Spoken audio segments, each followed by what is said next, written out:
Conduire ce matin est tiré du livre des Actes des Apôtres, le chapitre 10. On va lire quelques versets. Ce message va donc faire suite un petit peu à ce que le pasteur Kabouya nous a apporté dimanche dernier, qui nous montrait que nous sommes appelés à être des chrétiens d'impact. Nous sommes appelés à être des chrétiens qui vont travailler pour un mouvement de croissance dans l'Église pour l'année qui s'ouvre devant nous. Et donc nous allons nous attarder un peu là-dessus ce matin. Actes des Apôtres, chapitre 10, à partir du verset 1er. Je vais lire, ça va être un peu long, mais je vais lire quelques versets. Il y avait à Césarée un homme nommé Corneille, centenier dans la cohorte dite italienne. Cet homme était pieux et craignait Dieu avec toute sa maison. Il faisait beaucoup d'aumônes au peuple et priait Dieu continuellement. Vers la 9e heure du jour, il vit clairement dans une vision un ange de Dieu qui entra chez lui et qui lui dit « Corneille ». Les regards fixés sur lui et saisi d'effroi, il répondit « Qu'est-ce, Seigneur ?» Et l'ange lui dit, « Tes prières et tes aumônes sont montées devant Dieu et il s'en est souvenu. Envoie maintenant des hommes à Joppé et fais venir Simon, surnommé Pierre. Il est logé chez un certain Simon, corroyeur, dont la maison est près de la mer. » Dès que l'ange qui lui avait parlé fut parti, Corneille appela 2 de ses serviteurs, un soldat pieux d'entre ceux qui étaient attachés à sa personne, et après leur avoir tout raconté, il les envoya à Joppé. Le lendemain, comme ils étaient en route et qu'ils approchaient de la ville, Pierre monta sur le toit vers la 6e heure pour prier. Il eut faim et il voulut manger. Pendant qu'on lui préparait à manger, il tomba en extase. Il vit le ciel ouvert et un objet semblable à une grande nappe attachée par les 4 coins qui descendait et s'abaissait vers la terre, et où se trouvaient tous les quadrupèdes et les reptiles de la terre et les oiseaux du ciel. Verset 13. Et une voix lui dit, « Lève-toi, Pierre, tue et mange. » Mais Pierre dit, « Non, Seigneur, car je n'ai jamais rien mangé de souillé ni d'impur. » Et pour la seconde fois, la voix se fit entendre à lui, dit, « Ce que Dieu a déclaré pur, ne le regarde pas comme souillé. » Cela arriva jusqu'à 3 fois. Et aussitôt après, l'objet fut retiré dans le ciel. Tandis que Pierre ne savait en lui-même que penser du sens de la vision qu'il avait eue, voici, les hommes envoyés par Corneille, s'étant mis en quête de la maison de Simon, se présentèrent à la porte et demandèrent à haute voix si c'était là que logeait Simon, surnommé Pierre. Et comme Pierre réfléchissait à la vision, l'Esprit lui dit, « Voici, 3 hommes te demandent, lève-toi, descends et pars avec eux sans hésiter, car c'est moi qui les ai envoyés. » Pierre donc descendit et il dit à ces hommes, « Voici, je suis celui que vous cherchez. Quel est le motif qui vous amène ?» Ils répondirent, « Corneille, centenier, homme juste et craignant Dieu, et de qui toute la nation des Juifs rend un bon témoignage, a été divinement averti par un saint ange de te faire venir dans sa maison et d'entendre tes paroles. » Pierre donc les fit entrer et les logea. Le lendemain, il se leva et partit avec eux. Quelques-uns des frères de Joppé l'accompagnèrent. Amen. Amen. Seigneur, merci pour ta parole qui nous montre que tu es derrière ceux qui ont un cœur qui est tout entier à toi, Seigneur. Et nous voulons être comme ces personnes, être tout entier à toi, être disponible, être à l'écoute de ta voix pour faire ta volonté et rien que ta volonté. Seigneur, merci pour cette année 2011 qui tranquillement touche à sa fin. Tu as été avec nous depuis le début et tu nous gardes encore fidèles à toi jusqu'à ce jour.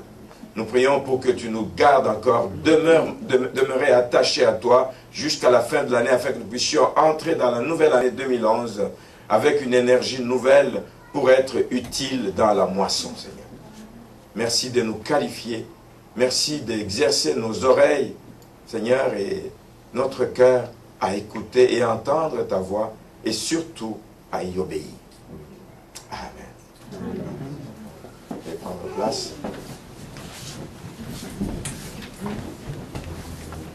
Comme je disais, à la fin de l'intervention du Dr Kabouya dimanche dernier, il a déjà tracé la ligne et je pense que nous allons continuer dans cette année 2012 qui est quasiment à nos portes.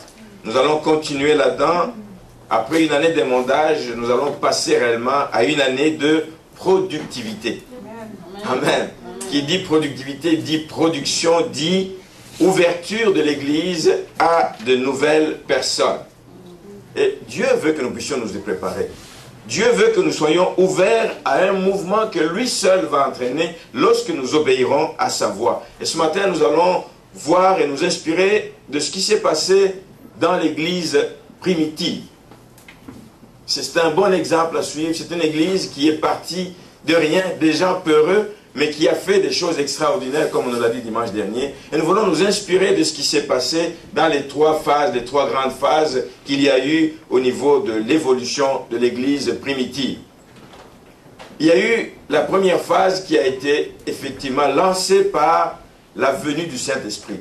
Tout est parti avec la Pentecôte. Tout est parti avec le moment où le Saint-Esprit a soufflé sur ces personnes qui avaient peur, parce que celui qu'il suivait, celui qu'il servait, celui en qui il croyait, celui qui se disait « il va venir nous sauver de la main des Romains », mais était mort. Mais il était ressuscité par la suite, c'est sûr, mais il était mort. Alors ils étaient peureux et ils se sont enfermés dans la chambre haute pour prier, mais en fait pour se protéger aussi et se mettre ensemble. Mais c'est là que le Saint-Esprit est survenu sur eux et que tout a commencé à changer. Le Saint-Esprit est venu pour organiser cette équipe. Le Saint-Esprit est venu pour mettre de l'ordre dans cette équipe. Des gens qui n'avaient aucune expérience dans ces choses, mais le Saint-Esprit les a équipés. Le Saint-Esprit a fait une œuvre utile. Le Saint-Esprit les a changés. Quand nous chantons « Change mon cœur », est-ce que nous voulons réellement qu'il change notre cœur? Parce que si nous voulons qu'il change notre cœur, lui, il va le changer. C'est le désir de son cœur, de changer nos cœurs, afin que nous puissions lui ressembler, afin que nous puissions faire ce qu'il veut que nous fassions. Le Seigneur veut organiser l'Église. Le Seigneur veut mettre de l'ordre dans l'Église. Le Seigneur veut mettre une direction dans l'Église. Le Seigneur veut que l'Église marche à l'unisson, regardant dans la même direction. Pour les premiers apôtres à l'époque de l'Église primitive, l'Église venait de naître. L'Église n'était composée que des Juifs à ce moment-là. On n'accueillait personne d'autre. C'était des Juifs qui étaient membres de l'Église. Mais il a fallu aller plus loin. Le Saint-Esprit, quand il souffle, il change les choses. Quand le Saint-Esprit souffle, il amène une nouvelle vision. Quand le Saint-Esprit souffle, il amène une nouvelle direction à l'Église. Amen. Amen. Amen. L'Église ne pouvait pas rester entre Juifs. L'Église devait grandir. L'Église devait prendre l'élan. Sortir des 4 murs, sortir de la ville de Jérusalem, aller au-delà, parce que l'Église était appelée à aller jusqu'aux extrémités de la terre. La deuxième période, ça a été une période avant le grand envol, ça a été une période de transition dans laquelle l'Église est passée. L'Église s'étendait à ce moment-là et commençait à s'étendre jusque vers les païens. Le Saint-Esprit a ouvert les yeux des disciples. Le Saint-Esprit a ouvert les yeux des apôtres et des disciples à la véritable étendue de la mission à laquelle ils étaient appelés. Des fois, on ne réalise pas à quoi le Seigneur nous appelle. Le Seigneur nous appelle à de grandes choses. Mais nous nous minimisons. Nous croyons que c'est par nos forces, c'est par nos capacités que nous pouvons y arriver. Pourtant, nous ne pouvons le faire que par la puissance du Saint-Esprit. Ce qu'il veut simplement, c'est que nous nous disposions, c'est que nous nous rendions disponibles. Lui, il va faire le travail dans un cœur qui se rend disponible. Êtes-vous disponible ce matin? Oui. Êtes-vous disponible pour l'année de productivité? Yes. Yes. L'Église est passée par une phase de transition. Il fallait s'étendre aux païens. La transition devait prendre place parce que le changement devait se faire au niveau même des croyances et au niveau de certaines barrières qu'il fallait enlever dans les croyances des gens. Si les gens sont convaincus que l'Église est faite pour les Juifs, ils vont travailler en fonction de ces paramètres-là. Mais il fallait que le Saint-Esprit vienne enlever ces barrières dans leur esprit pour dire non, non, non, non, vous êtes appelés à une plus grande mission que ça. Ouvrez les yeux, élargissez vos tentes. C'est ce que le Seigneur nous appelle à faire également au seuil de cette année nouvelle qui va s'ouvrir devant nous. Le Saint-Esprit a ouvert les yeux de ses disciples donc à cette véritable étendue de la mission qu'il leur a donnée avant de partir, quand il disait « Allez et faites de toutes les nations mes disciples ». Et donc, pour marquer justement ce qui s'est passé, que c'est une véritable transition, que l'on s'ouvre maintenant au monde extérieur aux Juifs, il y a eu trois conversions significatives. Il y en a eu plusieurs. C'est par milliers de personnes que les gens se convertissaient quand les disciples sortaient, ils annonçaient l'évangile. Mais il y a eu trois conversions significatives que j'aime toujours revenir dessus, j'aime toujours en parler parce que c'est important. Les trois conversions majeures, c'est d'abord celle de l'eunuque éthiopien. Quand on dit eunuque éthiopien, c'était un haut fonctionnaire éthiopien, donc pas juif. C'était un homme qui venait de loin, qui venait d'Afrique, mais qui était venu à Jérusalem pour prier. Mais le Seigneur a arrangé les circonstances et il a rencontré l'apôtre Philippe qui l'a amené à la connaissance de la vérité. Et la Bible nous montre que tout de suite après, il a été baptisé et il est parti comme un véritable ambassadeur de Christ, équipé par le Saint-Esprit, équipé par la parole, ouvert les yeux par la parole pour aller être le continuateur de l'œuvre de Jésus là où il allait. La conversion de l'eunuque éthiopien a contribué au développement de l'évangile vers la partie d'Afrique et vers l'Asie. L'autre conversion majeure, vous pouvez lire ça dans Actes chapitre 8, le verset 26 et le verset 36 à 38. L'autre conversion majeure qui a marqué cette période de transition, c'était la conversion de l'homme que j'aime beaucoup, Saul de Tarse. Quelqu'un qui persécutait l'œuvre de Dieu, quelqu'un qui tuait l'Église, quelqu'un qui était même en route, car il voulait encore aller tuer là où il allait. Mais il a été saisi par l'Esprit de Dieu en cours de route. Saisi par l'Esprit de Dieu, sa vie a complètement basculé parce que rencontré par Ananias, le disciple Ananias qui a été envoyé, il a contribué absolument à l'extension de l'évangile partout dans Israël et partout dans le Moyen-Orient. Regardez toutes les épîtres qu'il a écrites aux Corinthiens, aux Galates, à toutes les églises que vous connaissez qui sont citées ici. Paul nous a légué beaucoup de choses justement par l'action qu'il a eue dans toutes ces régions. L'autre conversion majeure qui a marqué la vie de l'Église à cette époque, c'est la conversion de Corneille. Et c'est le texte que nous avons lu ce matin ici. La conversion de Corneille qui a été amenée à la connaissance réellement de la vérité par l'apôtre Pierre. Et lui, évidemment, Corneille, avec tout ce qu'il a eu à faire par la suite, et il a contribué évidemment à l'avancement de l'évangile dans tous les pays qu'on appelle aujourd'hui de l'Europe moderne et puis du nord de l'Europe. Trois conversions majeures qui ont précédé la période d'expansion et de développement qui s'en est suivie, qui est donc la troisième phase dans laquelle l'Église est passée. Alors la troisième phase, évidemment, elle a été marquée principalement par les nombreux voyages de Paul.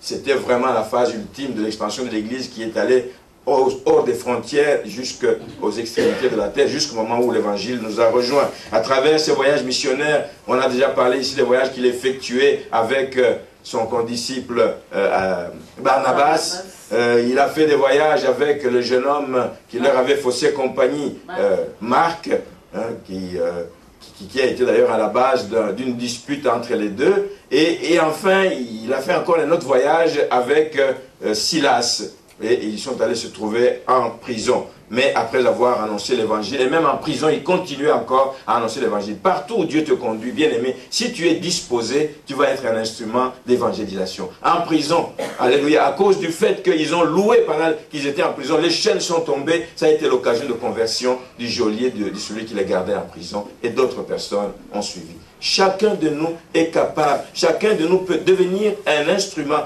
entre les mains du Seigneur s'il se disponibilise, s'il accepte d'être quelqu'un que Jésus-Christ, que Dieu va utiliser. Amen. Amen. Donc quelqu'un qui va accepter d'être un canal par lequel le Seigneur passe. À travers ce texte et les phases que je viens d'énumérer, je voudrais ce matin que nous-mêmes, nous puissions nous en inspirer, qu'on aille chercher peut-être quelques lignes directrices dans ce texte et dans cette histoire, quelques lignes directrices qui vont nous aider nous-mêmes à comprendre ce que le Seigneur attend de nous.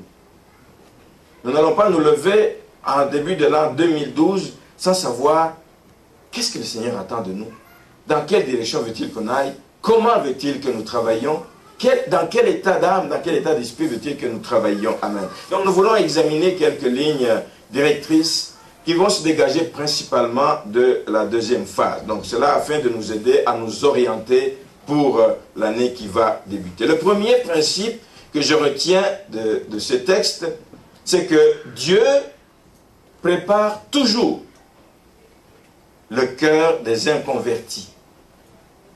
Mais il prépare le cœur des inconvertis à travers la prière. On ne dira jamais assez, une église qui ne prie pas assez ne verra pas la gloire de Dieu. Une église qui ne prie pas assez n'aura pas d'impact.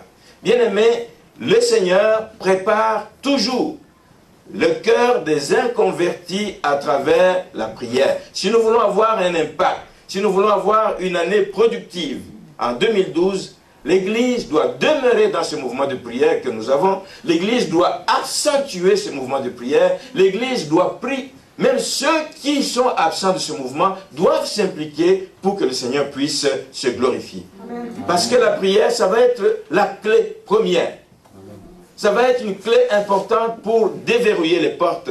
Ça va être une clé qui va permettre au Saint-Esprit de souffler dans toutes les directions où nous devons aller. Ça va être une clé qui va permettre d'actionner la main de Dieu. Savez-vous que, je ne sais pas à quoi l'imputer, je pense que c'est l'ennemi qui nous aveugle à cette réalité. Souvent, en tant qu'enfants de Dieu, nous disons, nous prions pour qu'il y ait une présence de Dieu dans l'église et dans les cultes, etc. La présence de Dieu, elle est bonne. C'est une bonne chose, la présence de Dieu. On se sent bien quand on est dans la présence du Seigneur. Mais un enfant de Dieu ne peut pas s'arrêter juste à se sentir bien dans la présence du Seigneur. Il doit aller au-delà et demander, Seigneur, tu es présent maintenant, agis. Laisse que ta main agisse. Laisse que ta main bouleverse les choses. Laisse que ta main ouvre. Laisse que ta main guérisse. Parce que lorsque la main de Dieu agit, lorsque la main de Dieu touche les gens, lorsque la main de Dieu fait des prodiges et des miracles dans l'église, bien aimé, voici ce qui va attirer des âmes à Christ. Malheureusement, le monde aujourd'hui n'attend que des signes. Et c'est pour ça que Jésus lui-même, le sachant, quand il a débuté son ministère sur terre, il a voulu asseoir ce ministère en faisant des signes et des miracles. Les gens ne pouvaient pas croire en lui. Ils le connaissaient comme le jeune homme qui est né dans la famille de Joseph et de Marie. On l'a vu grandir. On dit, mais c'est le jeune homme de Nazareth. Oh, son fils est charpentier. Sa mère est Marie, qu'on connaît bien. Qu'est-ce qu'il va nous apprendre? Il fallait qu'il assoie son ministère par des signes, par des prodiges. Lui qui était Dieu a dû le faire. Nous avons besoin de ça aussi pour que nous ayons un impact, pour que nous puissions toucher des âmes, pour que nous puissions amener les incrédules à venir à la connaissance de la vérité. Nous avons besoin des signes et des prodiges et des miracles. Pour cela, nous devons actionner la main de Dieu. On ne va pas actionner la main de Dieu en tournant une clé quelque part. On actionne la main de Dieu par la prière. On invoque que Dieu vient agir. Pose ta main. Seigneur, éclaire-nous. Seigneur, viens, saisis, prends, élève, relève ceux qui sont tombés, ceux qui sont faibles, ceux qui se sentent abattus. J'invite l'Église à préparer l'année 2012 en prière. En prière. Et s'engager réellement dans la prière. Et de ne pas être aveuglé. Nous cherchons souvent plus, comme je disais, la présence de Dieu, mais dans l'Église, mais cherchons aussi l'action de la main de Dieu. Qu'il y ait des guérisons dans cette église, qu'il y ait des signes, des prodiges, qu'il y ait des grandes ouvertures. Amen. Qu'il y ait des témoignages importants fusent ici. Amen. Amen. Amen. Amen. Ça va fortifier votre foi. Ça va fortifier votre foi. Ce n'est pas seulement pour les gens de l'extérieur. Des fois, on vient dans l'église, on ne voit rien se passer, on se dit, mais est-ce que le Seigneur est là? Est-ce que le Seigneur agit dans cette église? Oui, le Seigneur agit, mais souvent, c'est des gens qui ne témoignent pas de ce que le Seigneur fait dans leur vie, ou on ne témoigne pas assez. Invoquons la main puissante de Dieu. La main de Dieu, c'est un symbole de l'activité de Dieu. C'est un symbole de la puissance de Dieu. C'est un symbole de la force toute puissante de Dieu. Je vais lire quelques versets pour vous montrer qu'on fait beaucoup allusion à la main de Dieu dans la Bible. Dans Exode, déjà dans Exode. Exode chapitre 15, le verset 6. Exode 15, verset 6. Voici ce que nous dit le texte. Ta droite, ô Éternel, a signalé sa force.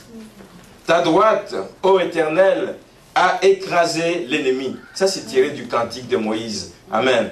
Hein? Alors que Moïse et les enfants d'Israël chantaient ce cantique à l'Éternel après la sortie.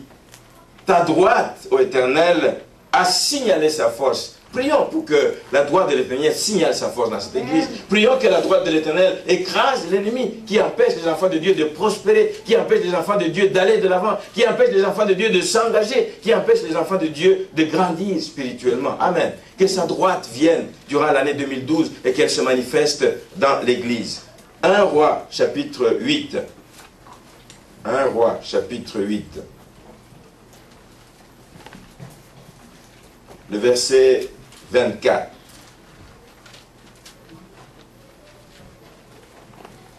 Ça ici c'est dans la prière de Salomon évidemment, quand il priait pour la dédicace du temple, il dit ceci: ainsi tu as tenu parole à ton serviteur David mon père, et ce que tu as déclaré de ta bouche, tu l'accomplis en ce jour par ta puissance. S'il l'accomplit par sa puissance, ce n'est pas la puissance de sa main. C'est la main de Dieu qui permet que ces choses puissent prendre place et avoir lieu. Dans le livre des Actes des Apôtres, on a deux autres passages que l'on va lire rapidement. Le Actes des Apôtres, chapitre 4, le verset 29.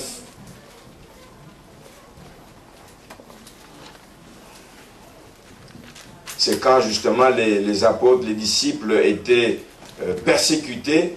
Ils sont en train de prier. Au verset 29, ils disent: et maintenant, Seigneur, vois leurs menaces, vois les menaces de ce qui nous cherche, ceux qui nous empêchent de travailler pour toi, ceux qui veulent nuire à notre action, et donne à tes serviteurs d'annoncer ta parole avec une pleine assurance. Mais comment?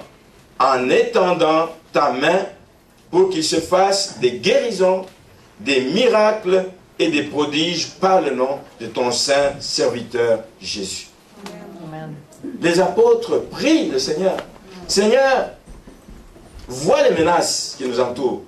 Vois même notre faiblesse. Mais donne à tes serviteurs d'annoncer ta parole avec une pleine assurance.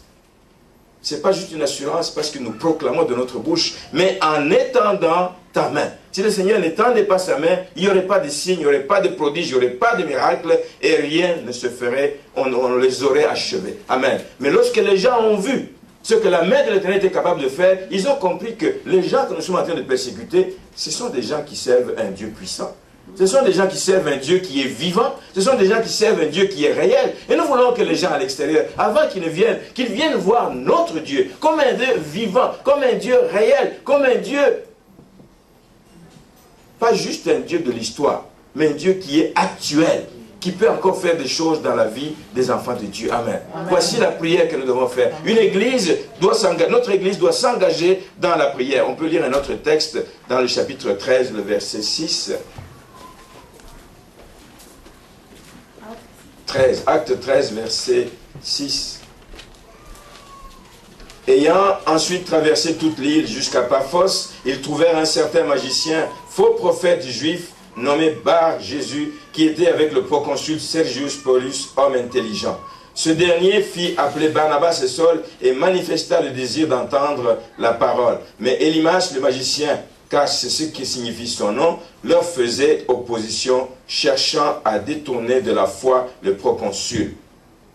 Alors Saül, appelé aussi Paul, Saul plutôt, appelé aussi Paul, rempli du Saint-Esprit, fixa les regards sur lui et dit, « Homme plein de toute espèce de ruse et de fraude, fils du diable, ennemi de toute justice, ne cesseras-tu point de pervertir les voies droites du Seigneur ?» Des gens qui veulent empêcher l'Église d'avancer, l'œuvre de Dieu d'avancer. Mais voici maintenant, la main du Seigneur est sur toi, tu seras aveugle et pour un temps, tu ne verras pas le soleil. Aussitôt l'obscurité et les ténèbres tombèrent sur lui et il cherchait en tâtonnant des personnes pour le guider. Ce n'est pas ce que je demande à l'Église de faire, de rendre les gens aveugles. Mais c'est pour montrer que le Dieu en qui nous croyons est un Dieu, quand nous l'invoquons, il répond à la prière de ses enfants. Hier, on partageait avec Maman Donna un texte, c'était dans un roi. Sur Élie. C'était sur Élie. Élie, on dit que c'est un homme de même nature que nous. Mais chaque fois qu'il invoquait son Dieu, Dieu répondait. La main de Dieu se manifestait. Le feu est tombé du ciel. Il a fait des grandes choses, cet homme, parce qu'il croyait en un Dieu puissant, en un Dieu réel, en un Dieu capable de changer les circonstances. La main de Dieu est une ressource qui est précieuse. C'est une ressource à laquelle il faut recourir. En tant qu'Église, nous devons recourir à la main de Dieu. De nous-mêmes, nous ne pouvons rien. Nous ne pouvons pas nous tromper en disant, nous allons changer les choses, nous allons bouleverser le monde.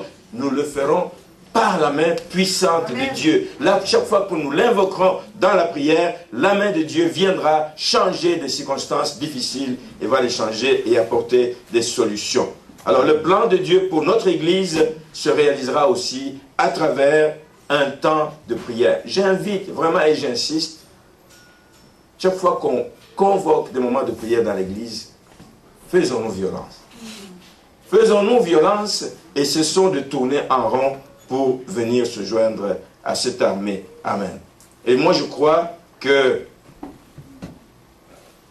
on dit souvent que l'ennemi attaque l'Église, mais moi je pense que l'ennemi peut passer par des chrétiens qui ne prient pas pour être un frein à l'expansion de l'Église. Amen. J'y crois fermement. Alors ne soyez pas de ceux qui constituaient un frein, un obstacle à l'avancement de l'Église parce que vous ne voulez pas prier. L'ennemi peut passer par vous, vous ralentir, vous arrêter complètement, vous donner même le dégoût de prier. Vous êtes juste un chrétien de nom, vous n'êtes pas efficace, vous ne faites pas partie de cette armée qui doit avancer pour aller gagner du terrain. Premier principe important qui a guidé l'Église, c'était la prière. La prière. Et cette Église, la nôtre, ira de l'avant, sera comme l'Église primitive si nous nous impliquons réellement dans la prière. Amen. Amen. Le deuxième principe qui ressort de l'Église primitive, de ce qui s'est passé à l'Église primitive, c'est que pour réaliser le plan de croissance de l'Église, Dieu se sert des hommes et des femmes. Même des hommes et des femmes en dehors de l'Église. Ah, c'est ça le point. C'est ça le point. Nous croyons que nous sommes là, Dieu va se servir de nous pour avancer. Dieu peut se servir de quelqu'un qui est encore à l'extérieur de l'Église pour la croissance de cette Église. Amen. Amen. Alors, courez pour être de ceux que Dieu va utiliser. Amen. Disposez-vous en tout cas pour que le Seigneur ne dise pas, je ne vois personne qui est prêt à faire ce travail de l'interne pour que j'aille chercher à l'extérieur. Dieu peut se servir des hommes et des femmes de l'extérieur pour amener la croissance dans son Église. Et nous voyons ici, la croissance dans cette phase ici, du texte que nous avons lu dans Acte 10, Dieu va se servir d'un homme appelé Corneille. La Bible le présente comme un homme pieux. Il n'était pas juif. Un homme pieux, mais qui craignait Dieu avec toute sa maison. Qui faisait beaucoup de monde au peuple et qui priait Dieu continuellement. Il n'était pas membre de l'Église. Il n'était pas membre de l'Église à l'époque. C'est un homme qui était à l'extérieur de l'Église. Mais un homme qui avait un cœur comme Dieu cherche. Amen. Il y a des hommes à l'extérieur qui ont encore un cœur comme Dieu cherche, mais qui ont peut-être besoin que quelqu'un aille vers eux pour leur tendre la main et dire, mon frère, ma soeur, viens, le Seigneur a besoin de toi pour que cette Église puisse prendre son envol. Corneille était un homme pieux, Corneille priait dans son coin, mais un jour, quand Dieu veut faire quelque chose, il envoie toujours des messagers, il envoie toujours son ange. Voyez-vous que Dieu se sert toujours des hommes. Soyez un canal, comme dit le pasteur Kabouya. Acceptez d'être un canal. Amen. Je disais que c'est un privilège. Que Dieu dit, moi si je veux faire une action dans ce monde, je me servirai des hommes et des femmes qui veulent se rendre disponibles. Il peut aussi servir des anges, mais il n'a même pas donné ce privilège aux anges. Il n'a même pas donné ce privilège. Les anges sont des serviteurs qui sont, des êtres qui sont à notre service. Mais c'est nous qui ferons la job, c'est nous qui ferons le travail, c'est nous qui ferons avancer l'œuvre de Dieu. Mais les anges n'ont même pas le privilège que nous avons d'être participants à l'œuvre de croissance de l'Église du Seigneur. Corneille était un homme pieux. C'était un homme qui craignait Dieu. Mais il a été, à cause de cela, un instrument essentiel parce qu'il avait la foi.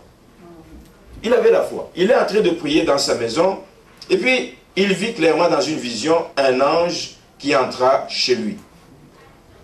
Il pouvait se demander, est-ce que c'est un ange ou c'est un démon, c'est qui, c'est quoi? Il pouvait se poser des questions. Mais il a foi que cet ange qui est venu était envoyé de Dieu. Il était envoyé de Dieu et il a foi que, puisque cet ange lui dit ce qu'il faut faire, qu'il ne va pas hésiter de faire ce que l'ange lui demande de faire. Ça prend beaucoup de foi. Il sait que lui ne peut pas se mêler avec les Juifs. C'est pas possible. Les païens, les autres ne pouvaient pas se mêler ensemble. Mais il se dit, mais l'ange me demande d'aller vers un certain nommé Pierre. Mais c'est un Juif.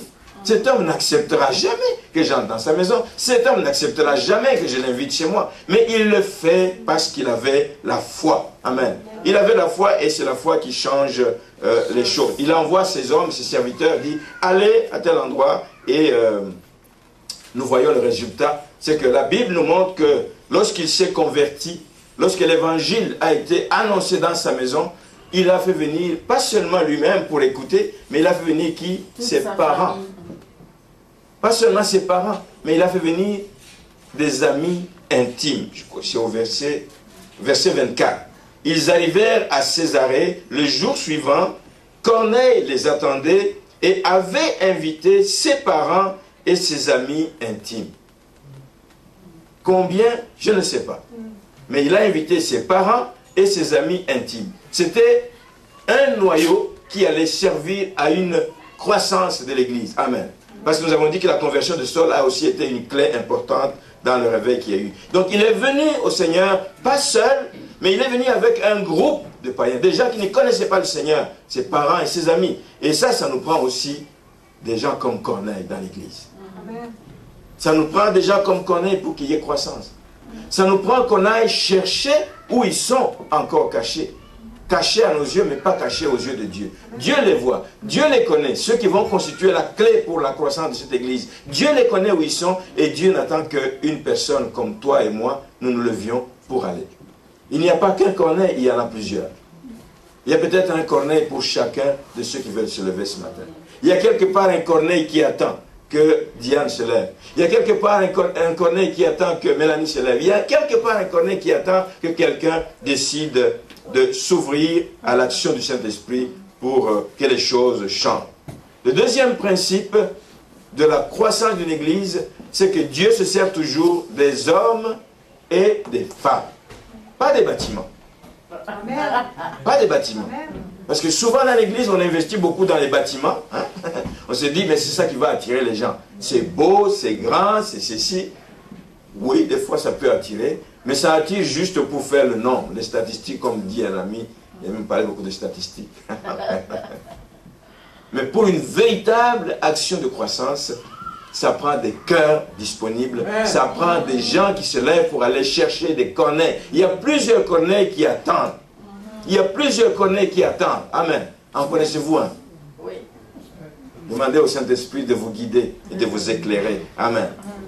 Premier principe, la croissance va passer par la prière, et rien que par la prière, ça va être la clé.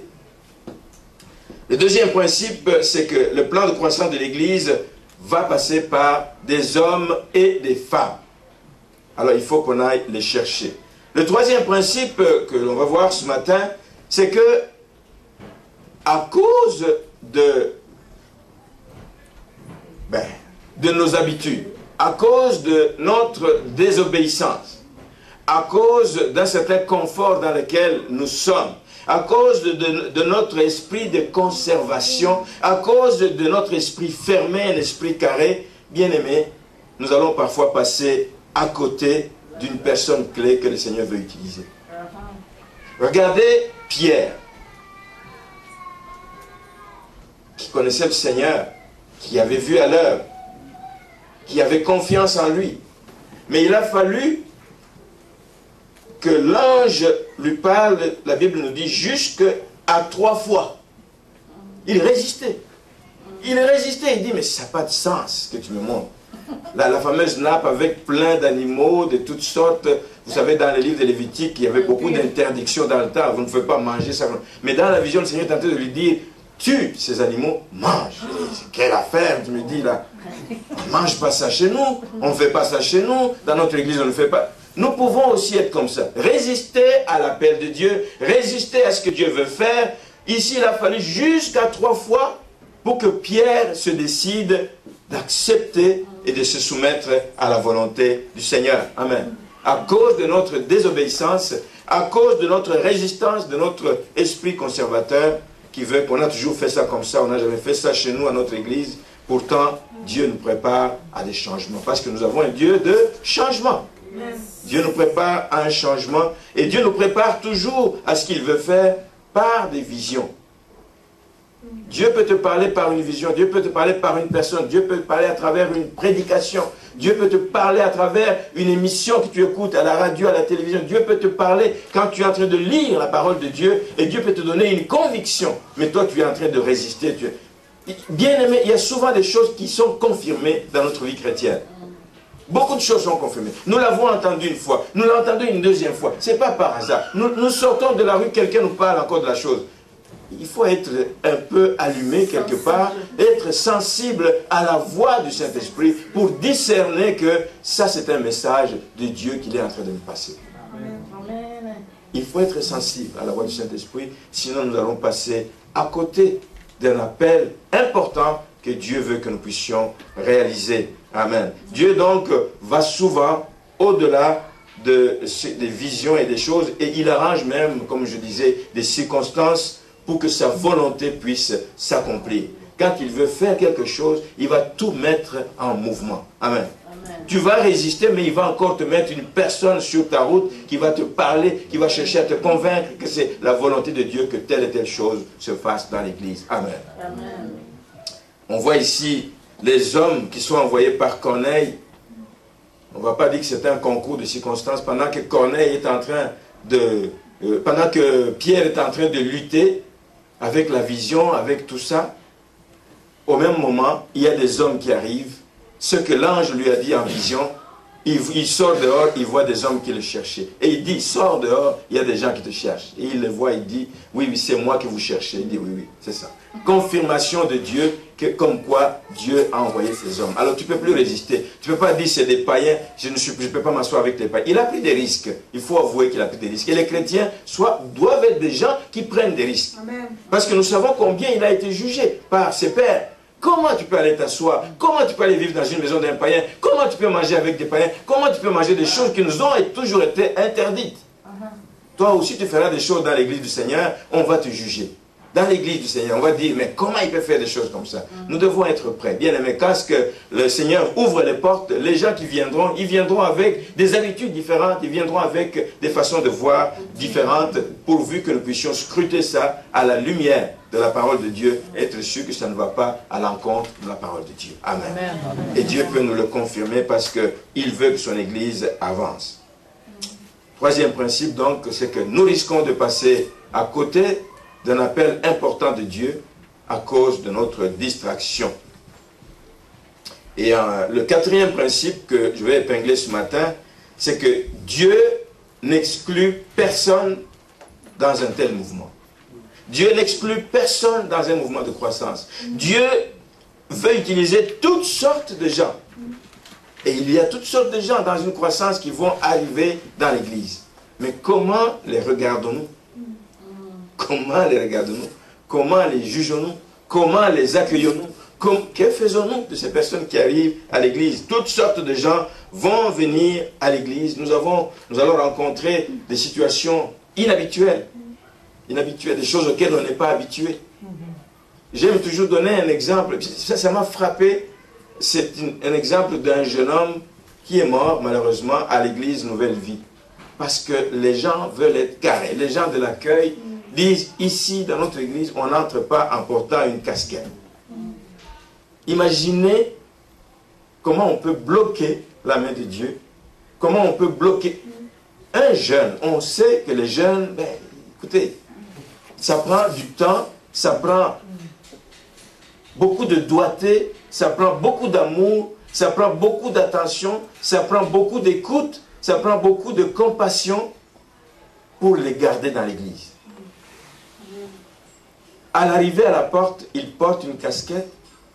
Je ne sais pas si c'est comme ça ou à l'envers, peu importe. La personne qui est à la porte, je fais ma job, tu n'entres pas dans l'église.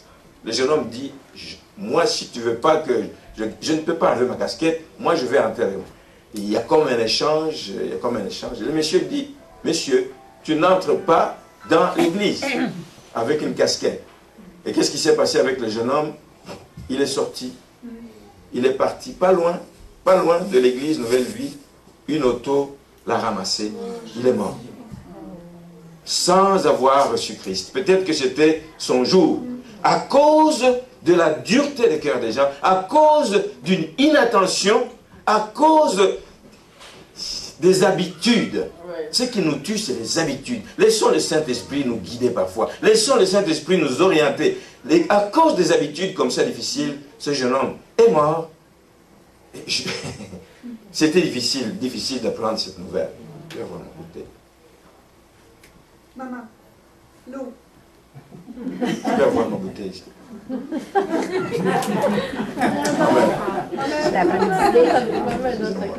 À cause de la dureté du cœur des gens,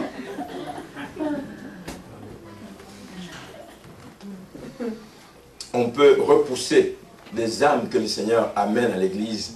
À cause de la dureté des cœurs des gens, à cause de l'esprit carré, on peut bloquer les gens qui veulent pourtant faire partie de la moisson que le Seigneur attend pour notre église. Amen. Amen. Nous allons donc accueillir des gens, des fois de mauvaise réputation. Nous allons même accueillir des gens qui vont être dérangeants dans l'église. Allons-nous dire que dans notre église, c'est tout droit, c'est calme. Et si on ne crie pas, on ne fait pas ci, on ne fait pas cela. Oui, il y a moyen de le faire, mais le faire avec amour. Le faire en ayant de la patience envers ces personnes. Et ça peut changer leur attitude. Amen. Donc, nous allons accueillir des gens à l'image de ces fameux animaux que le Seigneur a montrés à Pierre dans sa vision. C'est des gens de ce genre qui vont arriver dans l'église. Le Seigneur vous dit, vous devez cohabiter avec ces gens. Vous devez vivre ensemble, vous devez travailler ensemble. Oh, nous ne sommes pas habitués. Vous devez travailler avec ces personnes. C'est la volonté du Seigneur. Il va falloir les aimer, ces personnes. Il va falloir ne pas les exclure, car pour Dieu, personne n'est gardé comme une souillure. Personne n'est regardé comme une souillure. Personne n'est regardé comme impur. Nous-mêmes, nous l'étions. Nous-mêmes, nous l'étions. Avant que sa grâce ne tombe sur nous, pour que nous puissions le connaître et l'accepter et nous laisser changer par lui, nous étions nous-mêmes considérés comme impurs. Et le Seigneur ne nous a pas rejetés. Il nous a toujours aimés, il nous a toujours gardés. Quatrième principe, ne jamais exclure personne dans le mouvement de croissance qui doit prendre place dans l'Église. Alors, le dernier principe que l'on relève ici, c'est que quand nous obéissons à la voix de Dieu et que nous exécutons sa volonté, il y a toujours un grand impact, il y a toujours des retombées, bien-aimés.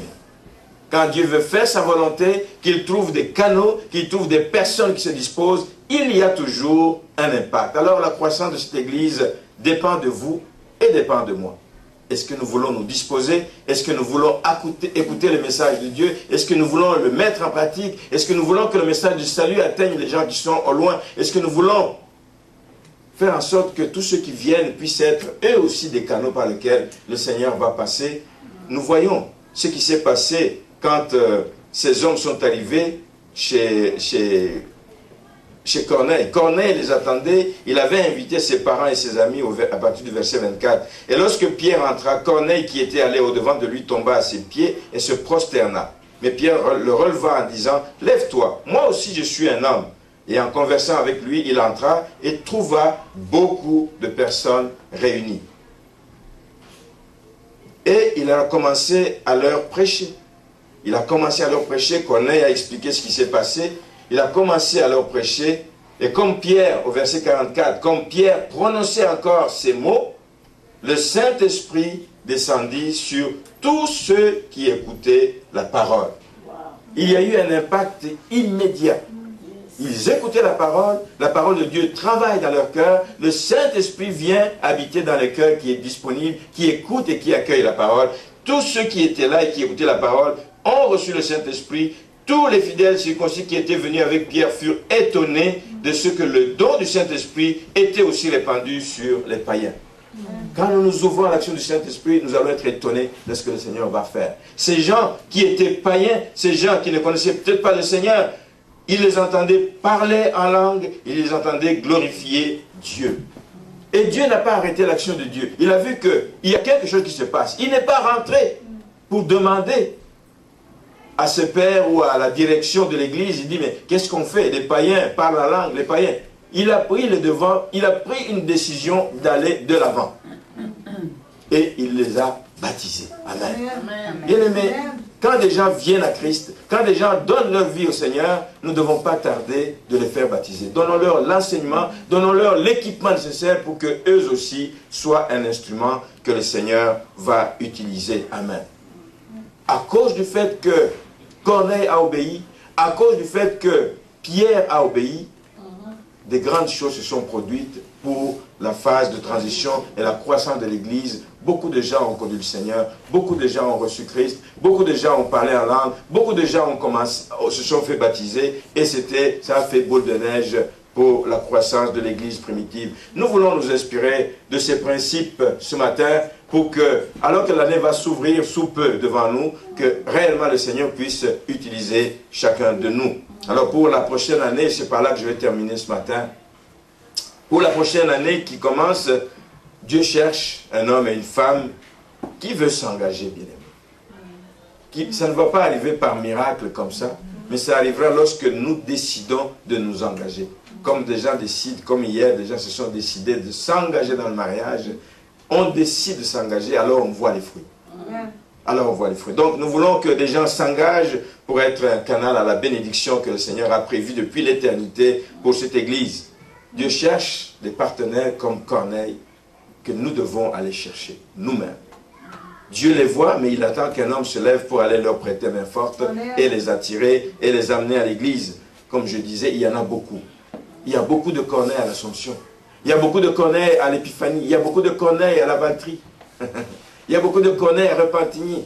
Il y a beaucoup de Corneille à Joliette. Il y a beaucoup de Corneille à Crabtree. Il y a beaucoup de Corneille à Le Gardin. Il y a beaucoup de Corneille à Montréal. Amen. Que nous puissions nous lever et comme une seule personne pour que cette assemblée puisse vraiment chercher la face de Dieu et puisse invoquer sa main et nous allons voir la gloire de Dieu. Amen. Soyons pas des hommes et des femmes qui allons résister à ce que Dieu veut faire. Ma prière est donc pour chacun de vous ce matin et que donc nous soyons des canaux. Que nous soyons comme Pierre ce matin. Que nous décidions d'être comme Pierre. Le Seigneur veut que nous puissions nous décider, mais que nous décidions nous-mêmes d'être comme Pierre afin que Dieu se serve de nous pour nous envoyer vers ceux qui ne le connaissent pas. Et on va incliner nos têtes dans la prière et demander la grâce de Dieu ce matin. Le Seigneur, tu nous as parlé ce matin parce que tu nous aimes. Tu nous as parlé ce matin, Seigneur, parce que tu veux nous associer à cette œuvre d'évangélisation. Tu nous as parlé ce matin, Seigneur, parce que tu nous considères comme des personnes qui pouvons contribuer à la croissance de cette Église. Tu nous as parlé ce matin parce que tu nous montres que tu n'as pas d'acception de personne, tu ne fais exception de personne, et que, Seigneur, tu saisis ceux qui ont le cœur tout entier pour toi, ceux qui veulent se disposer. Ce matin, Seigneur, nous voulons décider de nous abandonner entre tes mains, pour que tu te serves de nous comme un canal, Seigneur. Alors que l'année nouvelle est au seuil de nos portes, Seigneur, que, Seigneur, tu puisses nous préparer par des visions, Seigneur, par des messages, par la parole que nous allons lire tout au long de ces jours, Seigneur. Que tu nous prépares, Seigneur, à ce grand moment de croissance de l'Église, que nous puissions être disponibles pour prier, disponibles pour sortir, disponibles pour être à l'écoute, disponibles pour faire attention à ceux qui sont dans le besoin, disponibles pour marcher dans ta vision, disponibles, Seigneur, pour avoir la compassion de nos familles qui ne te connaissent pas, la compassion de nos voisins qui ne te connaissent pas, la compassion des gens qui souffrent dans les rues que nous voyons jour après jour et nous ne faisons rien. Seigneur, crée en nous un cœur de compassion, crée en nous un cœur qui se préoccupe, comme toi tu te préoccupes de tes brebis, que nous aussi nous puissions te préoccuper de ces âmes qui se meurent dans l'ignorance. Crée en nous un cœur qui cherche ta face, crée en nous un cœur qui soupire après toi, crée en nous un cœur obéissant à ta voix, Seigneur. Quand tu nous parles, que tu n'aies pas à nous parler 10 fois, 20 fois, mais que nous puissions écouter ta voix, discerner ta voix, l'accepter et la mettre en pratique, afin que ta gloire éclate comme nous l'avons chanté, afin que, Seigneur, cette Église puisse accomplir la mission que tu lui as confiée, Seigneur. Nous savons que la moisson est abondante, mais tu as besoin d'ouvrir. Nous voici, Seigneur. Nous voici, envoie-nous. Nous voici, Seigneur, sers-toi de nous, Seigneur. Nous voici, Seigneur, et tiens-nous par la main, Seigneur. Même si nous résistons, tiens-nous par la main, Seigneur. Et amène-nous à la réalisation du plan que tu as pour notre propre vie et pour ton Église. Au nom de Jésus. Amen. Amen. On va acclamer la parole.